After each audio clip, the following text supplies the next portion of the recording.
Today we talk about the theory of flow and one's educational philosophy.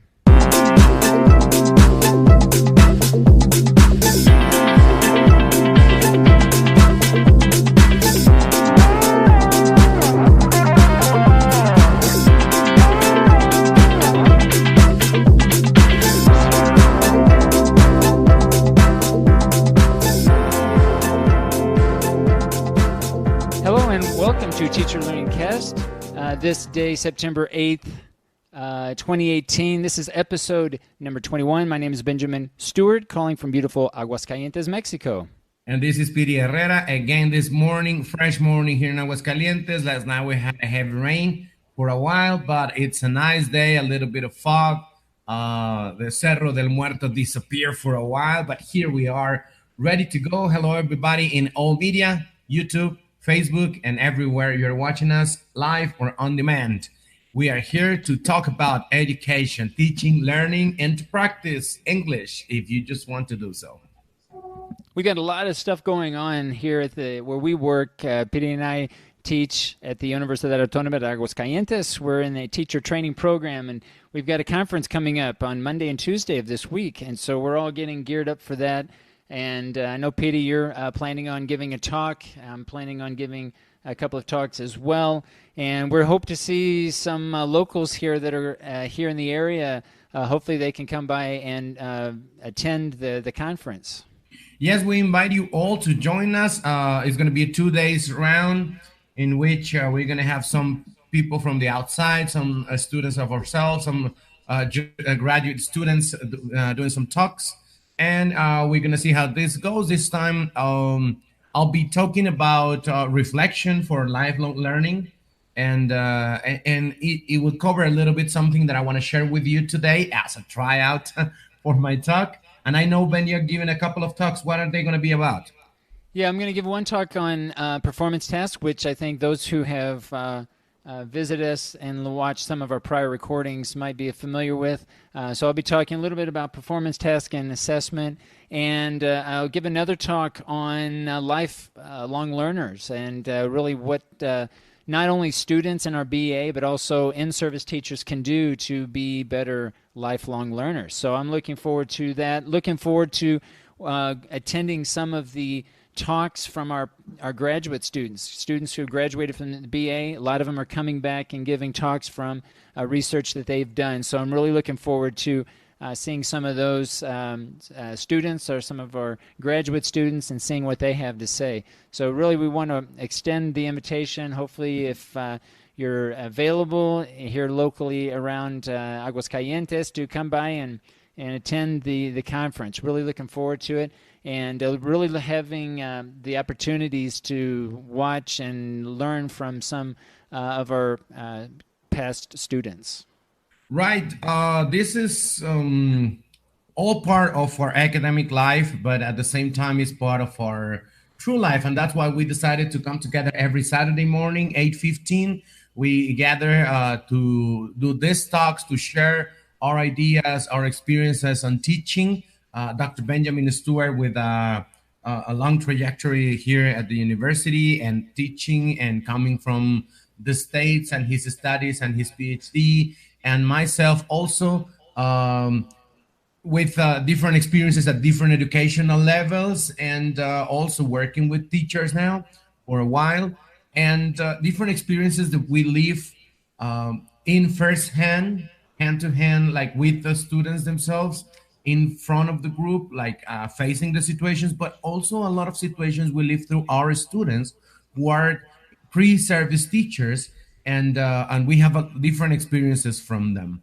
And that's why we decide to gather together and start talking, sharing our ideas, and giving our opinions on different issues, and looking for somebody out there to also share with us whatever they got to say, because we found out that talking is the way to grow. Yes, and so we want to extend everyone. I think the easiest way to be part of the conversation, if you want to be a part of the live broadcast, we're always looking for some guests to come in and share some of your experiences. We've had some great guests in the past, but I think the easiest way to get or be part of the conversation is to join our Facebook page. So if you search Teacher Learning Cast in Facebook, we have a dedicated page specifically for sharing the broadcasts. So our weekly broadcasts that we do are all being recorded. So we are trying to find the best way to keep a repository of our past recordings so that you can have access to them. And again, I think the best way to do that is to visit our Facebook page. This week, we've also included the link to this live broadcast. So if you're watching us now live and you just want to pop in and say a few words or talk about something, or just want to attend the live broadcast and be part of the recording, you're encouraged to do that. We're starting to include the link again in Facebook. So today, this morning, I uploaded the link, and if you are interested and want to come by, you don't even have to attend the whole hour. But if you just want to come in and say hello and say a few words, that would be great as well. So we want to encourage everyone to check out the link if you want to, and as always, feel free to leave comments either during the broadcast. I know, Piry, you're trying to field questions in Facebook. I'm also fielding questions in our YouTube broadcast page, which is another way that you can participate, leaving comments. So between YouTube and Facebook and fielding questions here, I think we've got it covered, Piry. Yes, Facebook is the secondary transmission. The people that it's joining us there today, you can click the link above, and you're gonna go directly to a place where you can see the original transmission, in which you have Benjamin in first plane. The way I'm looking at him right now in my screen, you can see that in Facebook, but you see him directly in first plane, and the voice is way better in that shot, because we have the direct sound, not the sound from my speakers. And also myself, you can have me in the first plane from my camera. So Facebook is just an idea to people that comes and goes and don't have that much time. But please click the link above if you want to stay with us for a while, or join the Hangout and share with us, ask questions or make comments, and we'll fire away with our best shot. Yeah, so let's jump right into it, Piry. I know that you wanted to talk about this idea of flow. I think this is really a fascinating subject, really trying to find the right dynamic and the flow as far as teaching and education. There are many variables, I'm sure, that one needs to consider. So why don't we jump right into it?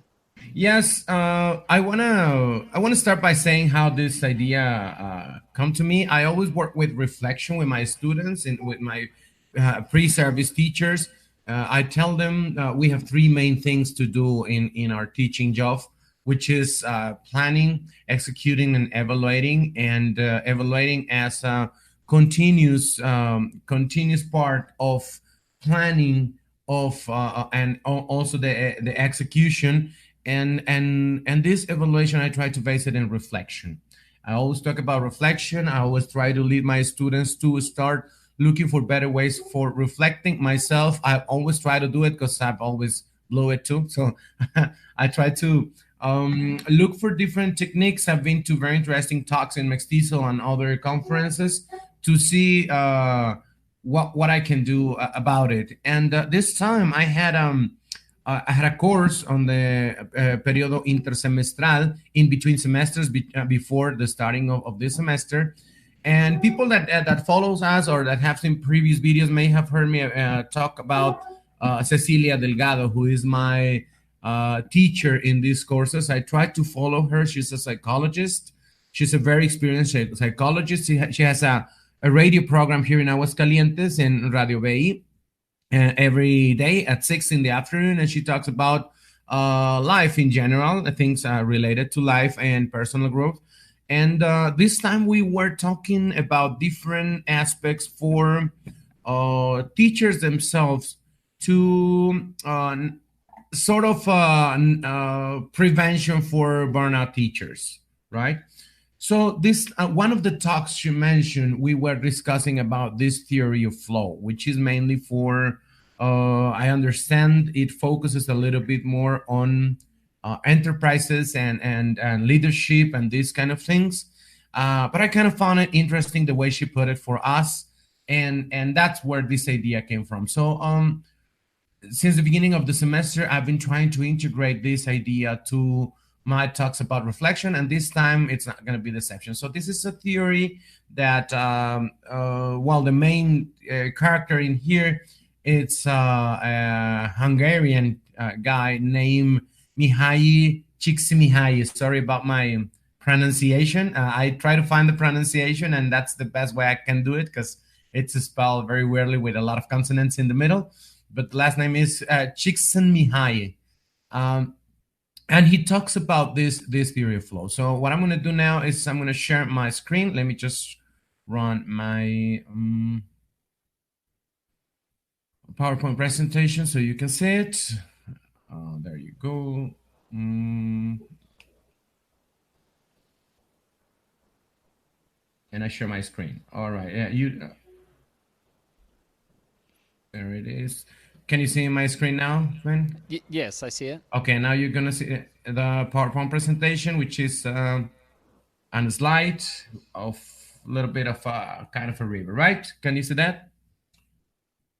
Yes, how we see it. All right. Yes. Well, I try to find the best image for it, and the idea in here is that we look for a flow channel. Flow channel, what for? The idea is to find a way to live our lives in a way that we enjoy life, that we feel satisfied, that we feel that we enjoy, that we feel plain, that we it goes through this idea, the way that the teacher in this course put it like that for us. The author goes through the idea of efficient people in labor and working effectively and doing their best at their job at any time. And myself, I put it in the context of teachers. What's going on with teachers, with the students themselves? You can see it from both perspectives. How can you go through your teaching life or your student life, whatever you are doing, with a perspective in which you feel challenged, but at the same time satisfied with the things you are doing? How do you feel in a, as the theory says, in a flow channel where you where you meet your expectations and continue growing and leave stress a little bit aside? So the idea in here is that we walk through a flow channel.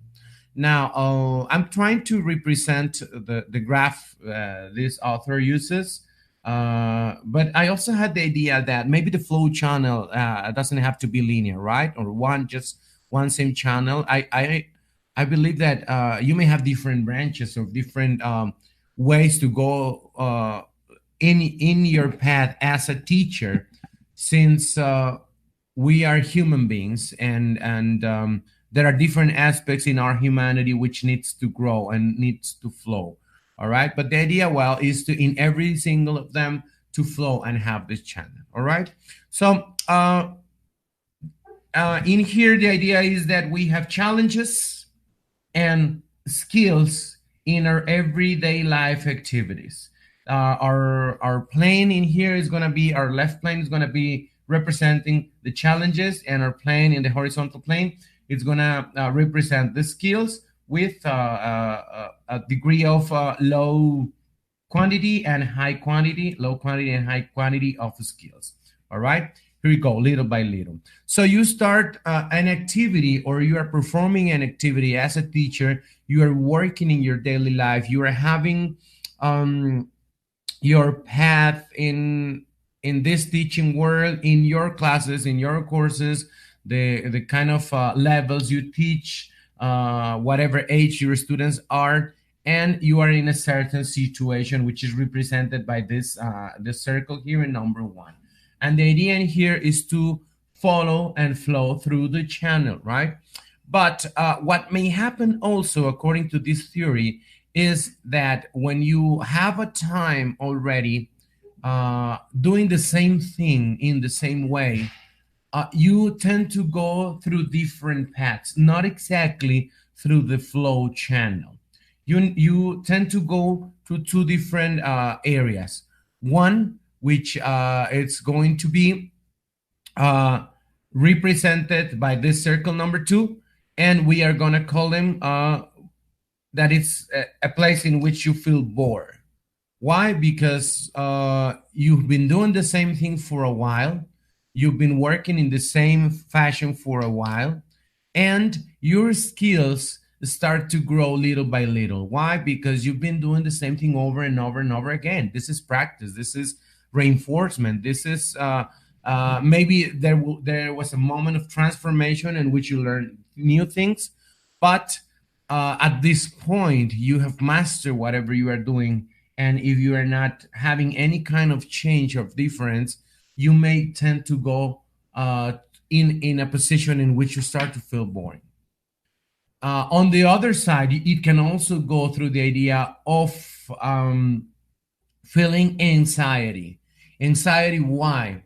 Because it may be that you've been in the same place for a long time because you haven't overcome certain issues or situations, and you haven't really succeed in whatever you are expecting. So you may not be skipping that part of developing the skill. You may not be going through that transformation or reinforcement moment, and then anxiety is caused in you. So I don't know if so far I'm making myself clear, Ben. Yeah, no, definitely. Yeah, it's very clear what you're saying here, and I like this. I like the chart here that you're talking about. A couple of things come up, but maybe I'll wait until you kind of go through what you're going to talk about, because maybe you're going to talk about what a couple of the questions that All I'm right. thinking about. So if you want to go ahead and keep going, and I'll kind of jump in All right. when I have a question. So this is pretty much the picture of the scene. You are in a moment, so you can look at it from the teaching point of view, from the student point of view. Your students in your classroom may be in a place in which they already know you. They know how you carry on classes. They even predict what you're going to say or what comes next in the class. And it looks, I don't know, maybe I'm wrong, but it looks like kind of a book teaching style, right? When you know how the unit starts, and then what's the first activity and the grammar presentation. And yes, there may be something new, which is the new topic or the issue, but the dynamic in the class get to be the same. So it's kind of static, right? And something I'm going to be talking about tomorrow, and I'm going to cover this a little bit in a wider way, is that when water is static, when the channel of flow is not really flowing, it's just static. Well, many things happen there, right? And water is not clean, and water it starts to get dirty, and you have a lot of things going on there which harm your status. So that's what may happen to your students too. In talking about the students, as a teacher, I mentioned, well, you are in the same school, the same kind of groups, the same kind of levels, and you may start to get some issues because you're static, because there is no change, there are no challenges, there's nothing new. Yes, there may be every year activities, the festivals and the things, but in time, that's going to be part of the routine. So that's going to lead you to one of these through paths. You're going to get out of the channel.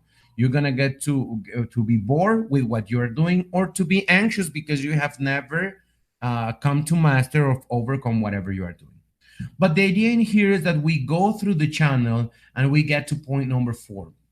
And point number four is the channel of flow. I try to represent it in a different way so you can see that it's not an static moment going from one to four. It's just, yes, you may start at one, but, and you don't really start at one. You have previous knowledge and you have previous things that you bring with you to the channel. But the idea is that you keep on flowing and getting there. Now, how do you do it? How do you manage to achieve this flow channel? Well, I think the chart, it's kind of explaining itself, and that's why I have the two planes: challenges and skills. They have to meet in a balance. If you don't meet yourself into a balance, into activities which challenge you but are achievable and things that you can sooner or later master, and maybe sooner than later, that you can overcome, that you can find a solution that it's according to your level of skills. uh, that's when you can get into the flow channel. If you don't meet these kind of activities with the proper skills, that's when problems are going to be faced. That's when you're going to be anxious or bored. Now, this balance, I see it as a cyclic thing, because you may have a little bit of a challenge, which helps you develop more your skills. And your skills at the same time are going to help you to overcome the challenges. And that's the way you go. And that's why we're talking about a channel of flow, which is going pretty much in the middle, like meeting challenges and skills. And maybe for times the challenge is going to be a little bit higher, but for sometimes the skills is going to be in development until you get it and you go through it and you keep on flowing and flowing with these changes in order to go and flow through number four. Now, yes, there are going to be moments in which, for some reason, for some times, you may lean into being bored. So, well, you have to get back on track, get back into the channel. And that's where you start to take a time to develop your skills. Maybe, we're talking about number two, which is the skills. Your skills overcome the challenge. It's when you take a time to reflect, to start looking at the ideas of what do you need to transform in what you are doing so that your challenges are a little bit higher. And these challenges may come because of your institution, because of your boss, because of your students, because of your the school itself, because of the system, or because of yourself. You just decide to try out something new. Last week, we were talking about the use of technology, which sometimes is a big challenge for teachers. Well, start with little steps. When you are in a moment in which you master certain things in the classroom, start to challenge yourself, bring out new things, try out new things, so you can get back to this flow channel and leave boredom. On the other way, if you feel anxious, it's because the challenge is too high. So this is the time in which you take a time to refresh yourself, to develop skills, to prepare yourself, and take a time for preparation, maybe talking to other colleagues, going to different congresses, talks, reading books, reading articles, looking what others are doing. Talking to each other may help you to start looking for ways to overcome the challenge. And that means that you are developing the skills and you get back on track. So it's kind of a simple chart at the end with 4 points in which we want to get from 1 to 4 and go on in our flow channel. But it's a natural thing that 4 times we start to lean towards number 2 and number 3 in here. But the idea is to be attentive. And the point in here, and this is where I'm gonna stop a little bit for whatever, if you have a question or comments, Ben, about this. The point in here, and this is the key of the talk I'm gonna give on Tuesday, is reflection. Reflection as a key to understand where you are, what you want, where you have to be, where you would like to be, and start making decisions about so you can keep on your flow channel for your own sake, for your own well-being and satisfaction in your life. So, Ben, how about that? Yeah, a couple of things come to mind, Piry, and this is really interesting that you talk about this idea of flow, and I want to throw a couple of ideas and get your take on it, your feedback. Yeah. The first thing that I would say, and I don't know if you came across this in your readings and what you've been looking at when you've researched this topic, but I wonder also if we might include, along with skills, also understandings or knowledge, right? To also consider both skills and knowledge together. Totally. On that Totally. axis. Yeah. My next point in here, in fact, let me see if I can go fast to my slides, and that's where you can see it. Let me this part. Because I do want to come back to that slide, but go ahead. I just want you to see pretty much. I mean, what I showed you is exactly the graph that this guy is using in his theory. But the way we saw it in the course, and I totally agree with the teacher on that, is that it applies to all the aspects of a human being. We are well, this is in Spanish, espiritual, right? But we are biological, psychological, social, and spiritual human beings. And in there, I totally agree with you. It's something that totally matches not only the skills but the attitudes of the person also, and the knowledge. It goes all the way. Same goes for challenges. Challenges are not going to be about doing something because it's something you can actually do with your hands, or do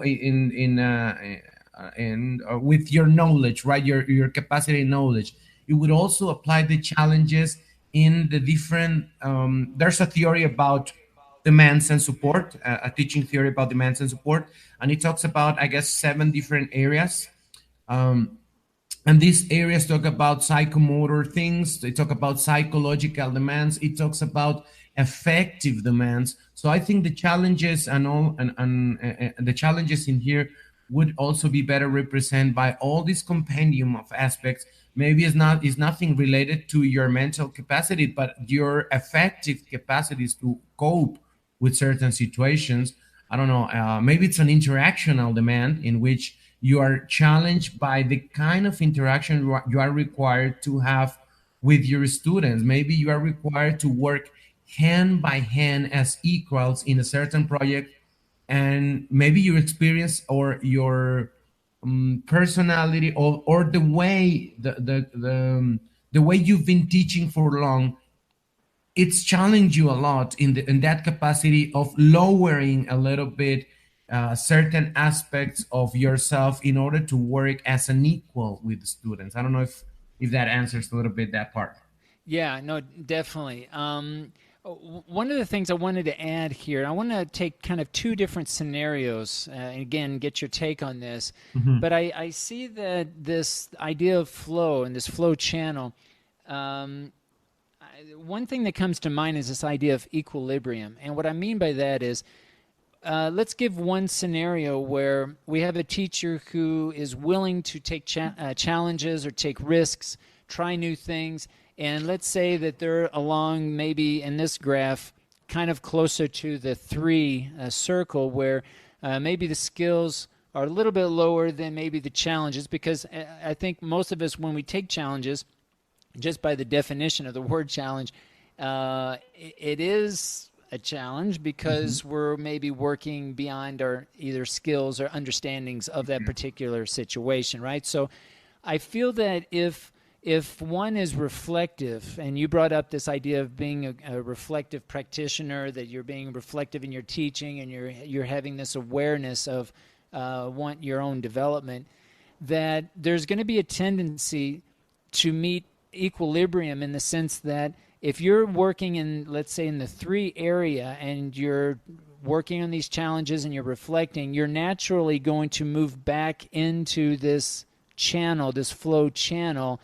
Yeah, maybe closer to the 4 than the 1, but you're going to naturally gravitate towards that, because if you're not a reflective practitioner and you're not really thinking about what you're doing, you're just working beyond your skill and knowledge, Right. yeah, you're gonna suffer from anxiety and either maybe teacher burnout or whatever. It's not going to last long, right? So the idea is that if you're reflective, and and for me personally, I think not just being a reflective practitioner, but sharing, being an open reflective practitioner. That is, you're actually sharing, much like what we do on a weekly basis, we're actually sharing our own reflection, our own experiences with others, with as many others as possible, so that there's a feedback loop. You're getting information from others based on your own reflection. I think if that happens, then this idea of moving from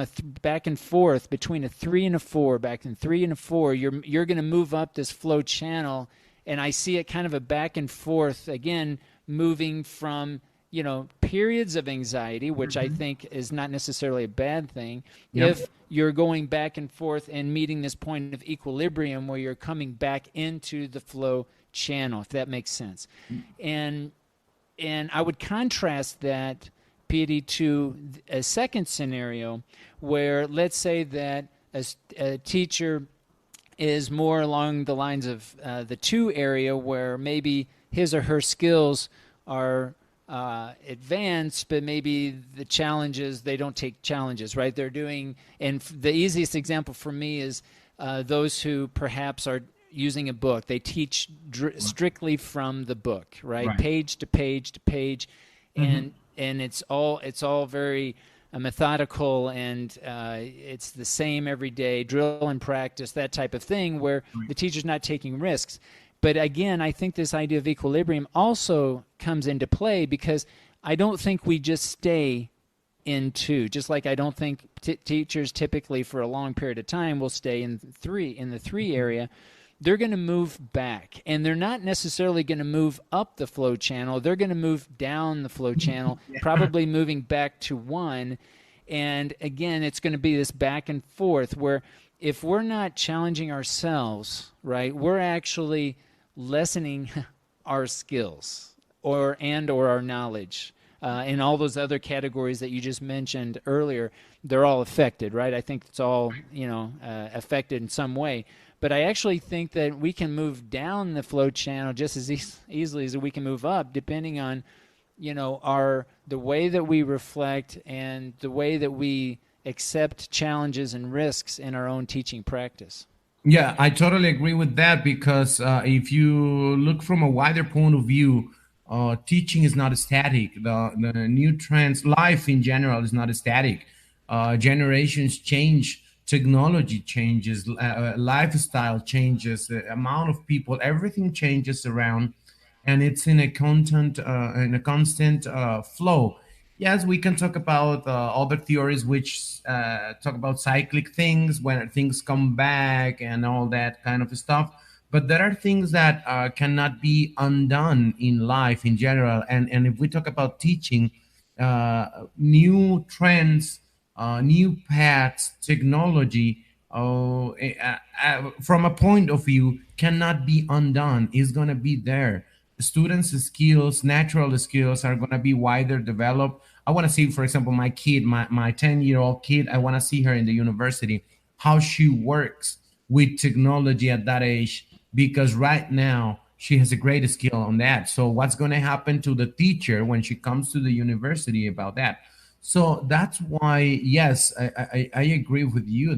Teachers cannot stay static, because somehow it's a downgrade if they stay static, because the life flow is going to overcome them. So it's going to take them back. It's like having this whole picture and leaving number 1 where it is, and moving the whole pictures a little bit forward and leaving number 1 way behind, because that's the way life is in general. And if you want to say it, that's the way teaching, life, the reformas educativas, the textbooks, the even the language itself. There's language change, and there are things in language that constantly flow. So I totally agree with you in there. I think that I can also hear some teachers say that there's going to be some external challenges too that are going to maybe damper or restrict what we can do in the classroom, and I certainly acknowledge that. I mean, I know that there are going to be certain educational contexts where maybe resources are going to be lacking, and there's going to be a myriad of challenges that we face beyond maybe some of the challenges that we have more control over. But I think that it's worth mentioning that, this is why I go back to this idea of reflection, not just an internal reflection, but more importantly, bringing up or opening up the reflective process so that as many other people as possible can be part of the conversation. So if I am, and this is part of my talk too that I'm going to be drilling home on when I talk about personal learning networks, right? And each of us being responsible for our own personal learning network is if I'm open to showing reflection and actually sharing some of the challenges that I face, even some of the failures that I've had in my class openly with others, I'm going to be in a position where I'm going to be able to learn more. And I can say, well, I don't have this type of resource, I don't have this in my teaching practice. But if you share and you start opening up your learning and some of your challenges to others, you're invariably going to get more feedback and more ideas. And I think in that process, the whole teaching practice, I think most teachers are going to be more inspired to try new things, even with the limitations that they're going to have. Because I think the alternative of not sharing, I don't think is the answer. I mean, if you're not sharing and you're not getting that additional information, that feedback loop, then you're just at a standstill, like you said. You're stuck. There's really no alternative. And I think too many teachers work in isolation. I just think too many teachers are just stuck, and whether they have control over it or not. And I think today, with the technology that we have available, in some ways, we have opportunities that we can extend the conversation, we can extend our own practice and our own reflection in a way that we benefit. I mean, this is, we can look at this selfishly in the sense that, yes, I'm benefiting when I come online and I share my thoughts on a weekly basis in YouTube, because I'm more likely to receive some sort of feedback from others. And whether they agree or disagree with what I'm saying, I'm still at a learning advantage because I'm putting myself in that position. Yes, man. I think you have a very good point in there, because we always been talking about this sharing experiences and how we can grow from them, and I mean, and more than talking, I can tell the way it has transformed certain things in my daily teaching just by the fact of having a conversation in the hall and sharing this. I would s- stop for a minute there, because there are teachers who may not be at that point. I want to share with you an image that I'm going to use in my presentation. I'm just opening a little bit wild, because it helped me to have a reflection on what I'm going to say next. Uh, well, it's the main image. There are some teachers which are not really in the point of sharing, because I can tell by experience in some of my classes with pre-service teacher, especially when they face teaching for the first time, when it comes to reflection and when it comes to feedback, uh, they kind of denote they are not even ready to, not to forget about sharing, to go and explore in a reflective way the things they are doing by themselves, not even sharing with others, accepting what's going on. A lot of teachers, in every single group I had in teaching workshop, teaching for the first time, at least I have two or three students which are really defensive about whatever they do. uh, and sometimes maybe I try to change my feedback style just to avoid this kind of situations in which they do not accept and are defensive about everything they do. And yes, sometimes it's because you don't have the proper words according to the person, but most of the times I can sense is because people in, well, these kind of teachers sometimes are afraid of really putting themselves, not to expose themselves in front of others by sharing, but to tell to themselves about what's going on in my classroom, what am I doing. And sometimes I think that's why I chose this picture. I don't know if it more sort of makes the point, because you go, you want to find the truth about what you're doing, and then you realize there are a lot of things, or maybe 99.9% of the things are a consequence of what you are doing over there. Of For example, one of the things I struggle a lot is the planning. They do not accept, they are not actually planning, they are just having just some ideas, and kind of thinking about what they're gonna do and preparing some material, and they do not realize about that until sometimes I have to even force them by some rules and standards or specific things for specific people, so I can sort of, to put it in a word, guarantee, which is not the right word, but I think it puts out what I want to say, to guarantee that they're actually taking the time for planning, designing material, and doing the things. And then they come, they do it, and they realize, yes, there's something different. They feel different. There's something better when they invest some time in planning. But my point in here is not about the planning, it's about it's difficult for them to accept they are not actually taking the time to do it.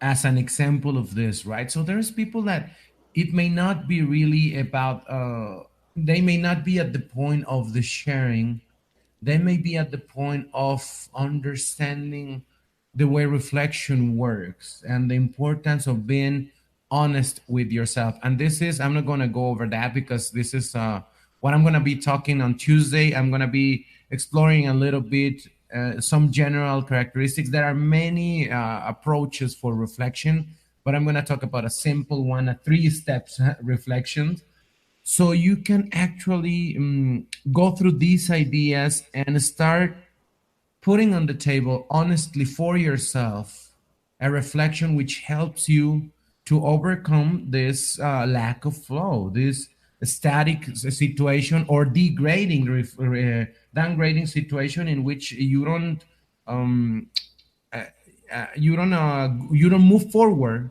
just because of the fact that you have never stopped to actually reflect in an honest way. Yeah, I'm reminded of a quote from Hillary Clinton when she was on the campaign trail. I think this last campaign, in fact, and she was getting attacked like all politicians do, right? Personally about, whatever, but she was getting Mhm. attacked from all sides. And I remember her saying that she takes everything, all those comments seriously, but she takes nothing personally. Right. And since I heard that, I immediately thought this applies to teachers. Hmm. Like when you get feedback about your own teaching, whether it's in a teaching program, whether it's a tutor, or whether it's your students and you're an in-service teacher, and you get feedback, we should all take it very seriously, but we don't take it personally. And that's one of the hardest things to do. I mean, I will admit that it is hard to not take teaching personally because it's very individualistic. I mean, it's very much our own, preferences, or we have our own knowledge base and our tendencies and personality and all the other factors that come into our own teaching practice. It's very difficult to remove ourselves and say, look, this is not about me.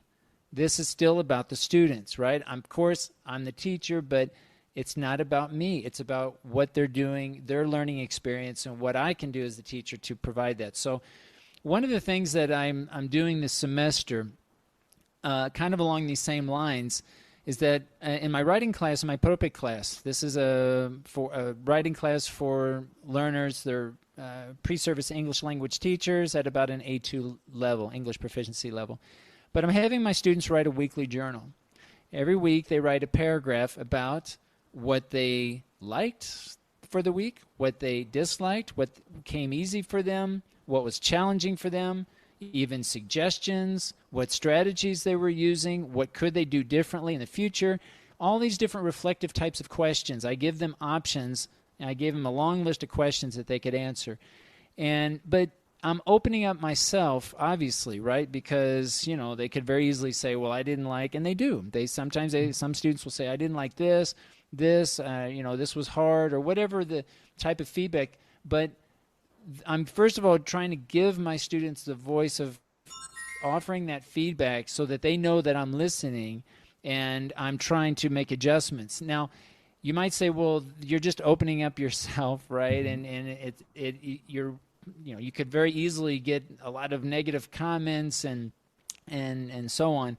But I think this is where we need to be as teachers. We need to be in a place where we are open for that type of feedback on an ongoing basis, whether it's directly from our own students or from our tutor or from our director or coordinator or whomever, but that we are willing to accept. Now, and I know that that's easy to say, hard to do sometimes, Yeah. but I think it's just a matter of attitude for one, and two, just a willingness to have to an acceptance of saying, okay, I'm not going to take this personally. I'm going to learn from whatever mistakes that I make, because we all make mistakes and we all do things where our students are like, they don't like what we're doing and what they're doing, but we learn from those. And I think, again, the alternative is it can't be the answer, because if we remain this, kind of closed off type of practitioner where we're not willing to accept others'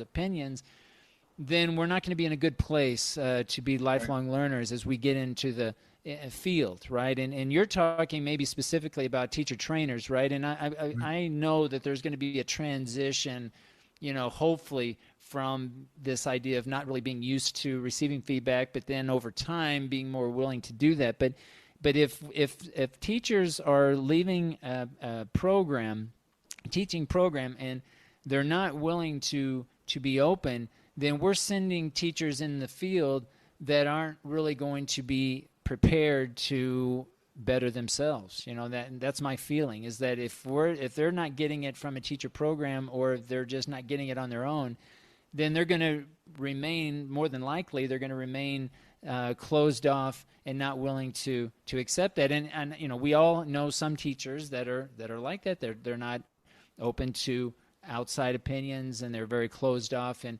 so, that's really the issue here, is trying to not take it so personally.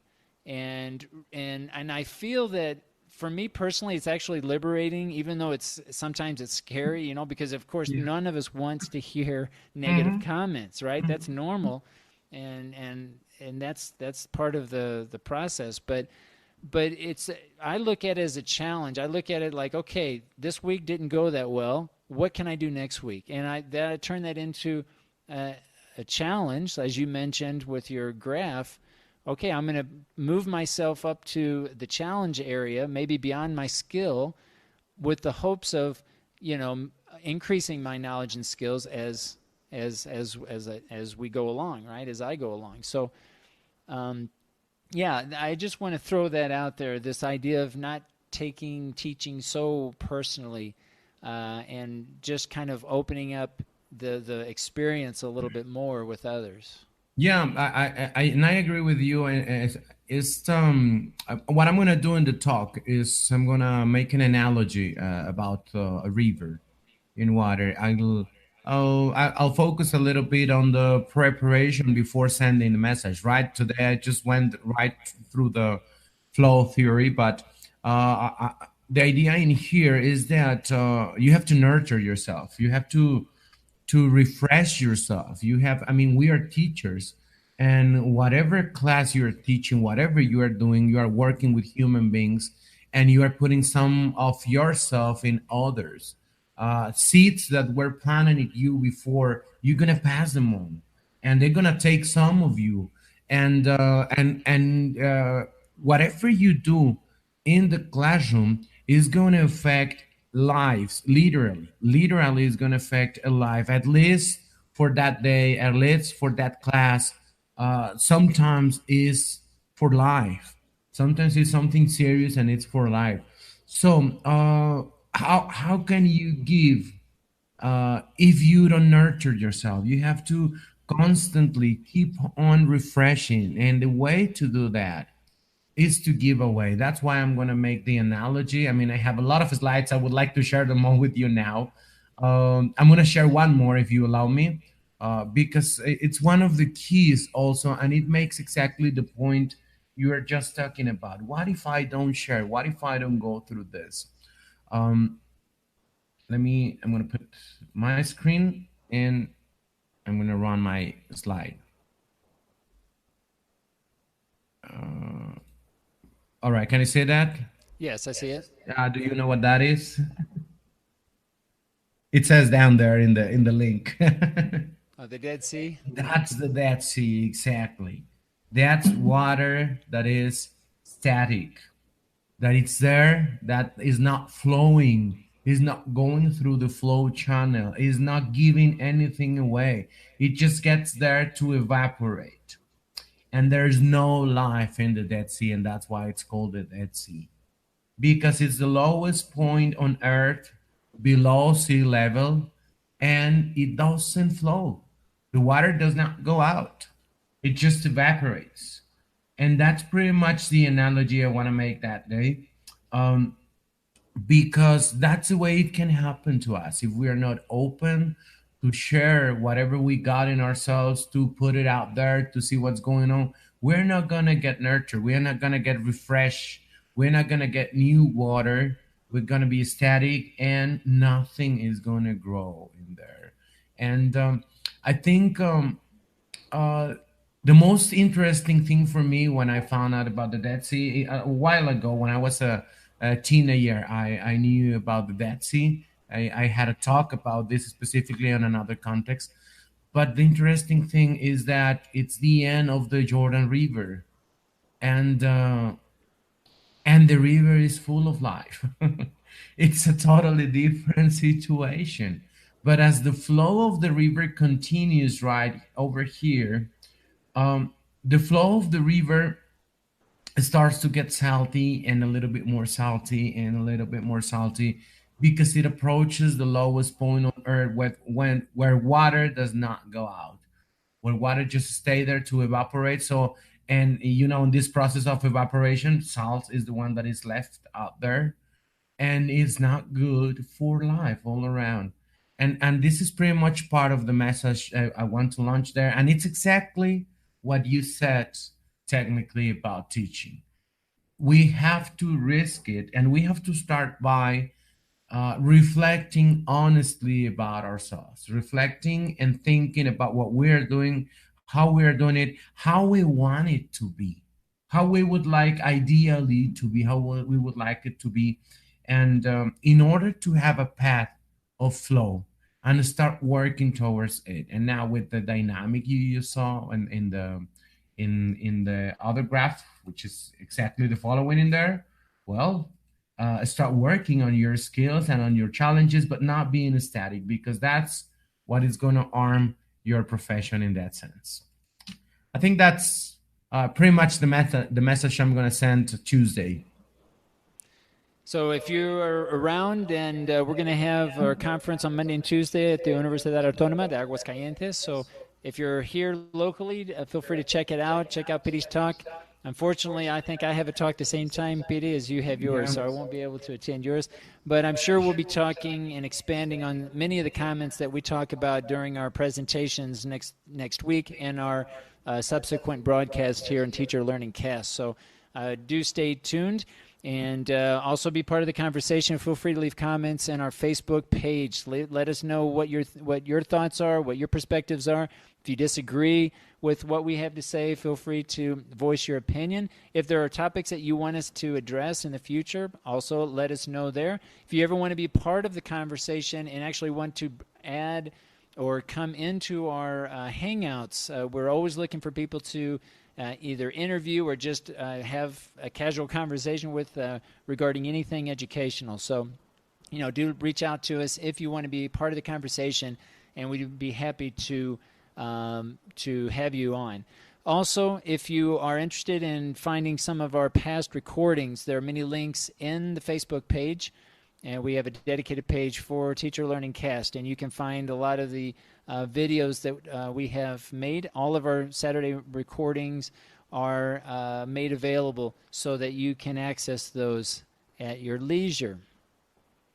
Yeah, if you need some more information about any of the topics you find, just let us know. Send us a message, an email, whatever, and we can share with you whatever we got about it, because sometimes we just go over certain things, or we just mention things that for sure we will have somewhere there in storage, or things we prepare. For example, for this talk that I'm giving on Tuesday, there are a lot of things I want to mention and a lot of aspects I've been working with for long. So I have plenty of material around. If you need any extra information, we can give you sources and we can share with you all of this. And not just about this one, about all of the talks in all of the videos. So keep in touch, please. Also, a lot of schools have different events, also educational events. And so if you ever want to broadcast those or share those, so that this is another good place to do that. You can either, if you mention it in Facebook, we can also mention it in the live broadcast, where we frequently read over the comments there in our Facebook page. So let us know what the dates are, what the event is. Feel free to upload, of course, any information related to the event itself. And we would be happy to promote that as well. So, yeah, just let us know, and we'll constantly be looking at Facebook to receive those types of comments. Right. I want to thank Ben because I know we are getting to the end of the transmission today. We spent an hour on this idea. I want to thank the people that joined in Facebook today. We have Beto, Bert Rodriguez that joined us, Noemi Mora, Adrián Carrillo, Chucho Arellano, Richard, which always connects to the live transmission. Thank you for connecting. Luis Badillo, Jacqueline Martinez, Nelly. Greetings, Nelly. Nice to hear from you. I got you on Facebook recently. Good that you joined us. Monica Romero, Carmen Llamas, Pili Moreno. Carla, thank you for joining us. Chio Rangel, always connecting for a while on Saturdays morning. And Mr. Raul Ramirez, welcome to the transmission. We are about to end Teacher Learning Cast. Remember, share the video, share the transmission, invite people, tell other teachers about this, and not only teachers, people that speak English can also come and practice a little bit their language by listening to us. Maybe I'm not the best model in the language, but at least I give you a prior level so you can prepare your ears. So when you skip into Benjamin's speaking, you are ready to skip to the next level, and so on and so on. Okay, yes. Well, thank you very much, Petey. Thanks, everyone, for watching. Also, those who are tuning in on YouTube.